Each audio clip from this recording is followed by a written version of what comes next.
السلام علیکم. جیسا کہ آپ جانتے ہیں آپ نے پچھلے دنوں پڑھا اس میں معرفہ کی اقسام. آج ہم پڑھیں گے اس میں معرفہ کی اقسام کے حوالے سے اس کی دی گئی مشق. دیے گئے درست فقرات کے سامنے درست اور غلط فقرات کے سامنے غلط کا نشان لگائیں.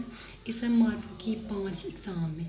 یہ ہر لحاظ سے غلط ہے. میں نے بھی آپ کو پچھلے والے لیسن میں پڑھایا کہ اس میں معرفہ کی صرف اور صرف 2 اقسام ہیں, اس کے علاوہ اور کوئی بھی اقسام نہیں ہے, تو یہ غلط ہوا.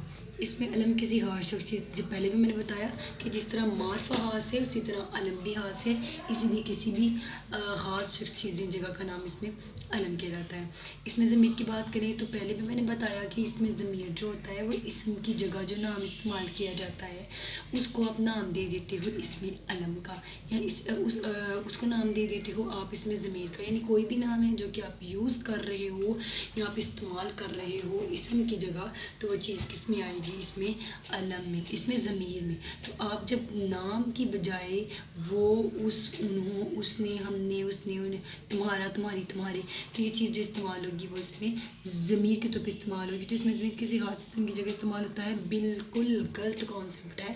خاص جگہ استعمال نہیں ہوتا بلکہ یہ جو استعمال کیا جاتا ہے یہ کسی بھی اسم کی جگہ استعمال کیا جاتا ہے جس چیز کی طرف اشارہ کیا جائے. یعنی I am going to make an کیا سائن, ٹھیک ہے, میں اشارہ کر رہی ہوں اگر کسی کی طرف, تو یہ اشارہ کرنے کے لیے جو ہے تو جس چیز کی طرف اشارہ کیا جائے اسے مشارے لے کہتے ہیں. بالکل درست, جیسے کہ میں نے پہلے بھی بتایا کہ اسم اشارہ قریب, اسم اشارہ بعید, لیکن اس کے علاوہ اسم اشارہ وہ جس چیز کی طرف, یا اسم اشارہ کسی بھی چیز کی طرف بے شک وہ دور ہو یا نزدیک ہو اس کی طرف اشارہ کرنا اس میں اشارہ کہلاتا ہے, لیکن جس چیز کی طرف کیا جائے وہ واقعی مشارے نہیں کہلاتے. تو یہ بالکل درست ہے.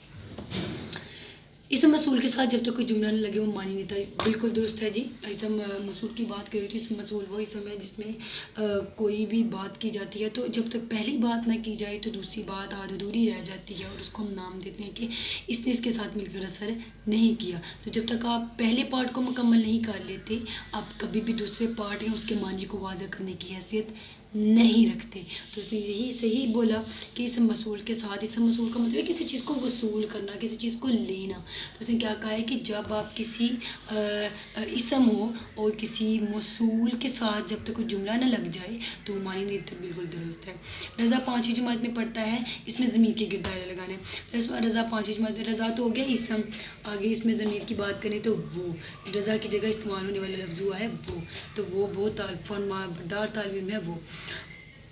فاطمہ بن زید کا خاص خیال رکھتی ہے, فاطمہ ہوا اسم اور فاطمہ کی جگہ جو استعمال کیا جائے گا وہ کیا جائے گا وہ. ہاکی پاکستان کا قومی کھیل ہے. یہ ہاکی جو ہے پاکستان کا قومی کھیل ہے, یعنی اس معرفہ کی بات کی جا رہی ہے, اور اس کی ٹیم میں 11 کھلاڑی ہوتے ہیں. اس کی ٹیم میں جو استعمال کیا جائے گا وہ اس میں ضمیر ہوگا. اب وہ بات پا رہے ہیں, ابو جو ہیں اس کے اندر اس میں ضمیر ہیں, ابو اسم ہے اور جو انہیں ہیں وہ اسم ضمیر ہے. ٹھیک ہو گیا. آگے کہہ رہے اپنی اردو کی کتاب سے کوئی سبق منتخب کر کے اس میں آنے والے اسم ضمیر اور اسم موصول کی فہرست بنائیں. اس میں ضمیر کی بات کریں تو میں نے کچھ اپنے اسٹوڈنٹس کو لکھوایا تھا, جس میں لکھوایا تھا ضمیر میں اس, وہ, تمہارا, انہیں, ان کا. اس کے علاوہ اگزامپلس میں بھی تھا وہ, تم, ہم, اس, اسے, انہیں, آپ, ان, میں, مجھے, ہمارا, ان کا, تمہاری. یہ سارے کے سارے اسم ضمیر میں آئے. اسم موصول کی بات کریں تو جب تک پہلا پارٹ نہیں پورا ہوتا تب تک کہ دوسرے پارٹ اپنا معنی دے ہی نہیں سکتا. تو اسم موصول ہوتا ہے کسی چیز کو, اس کے اندر جو میں نے پہلی اگزامپل لکھوائی ہے, جیسا کرو گے ویسا بھرو گے. پورا, اب تم اپنا کام پورا کرو گے تو تمہیں اس کا صلہ ملے گا. جنہوں نے یعنی وہ بچے محنت کرنے والے بچے جنہوں نے انعام حاصل کیا. جو کچھ بھی ہے وہ خدا کا دیا ہوا ہے, جتنا کرو گے اتنا پاؤ گے. یہ سارے کا سارا اس میں موصول ہے. تو یہ کیا ہوا, اس میں موصول اور اس میں ضمیر جو کہ مکمل طور پہ ایگزسٹ کر رہے ہیں اس میں ضمیر و موصول کے نام سے.